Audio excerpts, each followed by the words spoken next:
Bonjour à tous. Semaine d'entraînement en Côte d'Or. La préfecture organise un exercice pour vérifier son plan hors sec face au risque d'inondation. Les services de secours vont gérer un scénario de crue touchant Louche, Laetille et la Saône jusqu'au 28 novembre. 33 communes sont mobilisées pour cet entraînement. La population pourra apercevoir des équipes en action jeudi lors de mises en situation sur le terrain.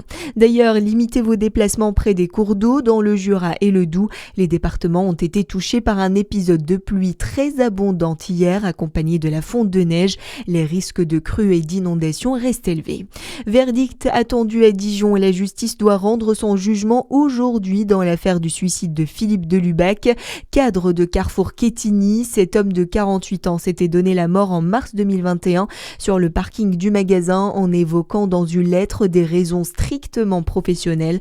L'ancien directeur du supermarché est poursuivi pour harcèlement moral. Au procès, la procureure a demandé la relaxe et il estime que les éléments ne suffisaient pas à retenir sa responsabilité pénale. Le SDIS 71 porte plainte après l'agression d'un pompier. Jordan Clément, agressé vendredi à Chalon-sur-Saône, se remet doucement et reste suivi après son traumatisme facial. Une plainte a été déposée et le SDIS se constituera partie civile pour défendre ses personnels. L'attaque a eu lieu alors qu'il intervenait pour secourir un homme au sol dans un immeuble. Le pompier a 2 semaines d'arrêt. Les violences envers les pompiers sont punies de 10 ans de prison et 150 000 € d'amende. Dans le reste de l'actualité, déficit à 5%, énergie ou encore sécurité et défense.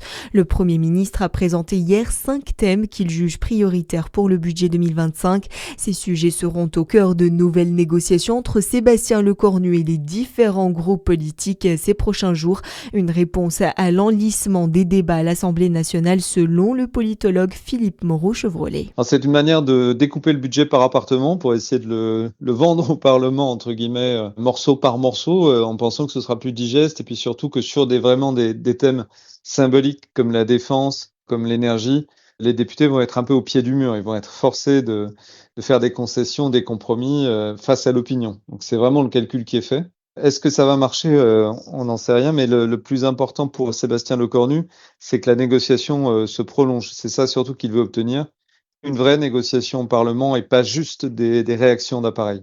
Le Premier ministre qui prévoit un vote très prochainement à l'Assemblée et au Sénat sur la politique militaire et de défense et le renforcement des armées. Et puis Sophie Adno est sereine avant son départ pour l'ISS. La Française qui doit décoller dans 3 mois a présenté hier les expériences scientifiques qu'elle devra mener à bord de la Station spatiale internationale. À suivre votre météo sur Fréquence Plus.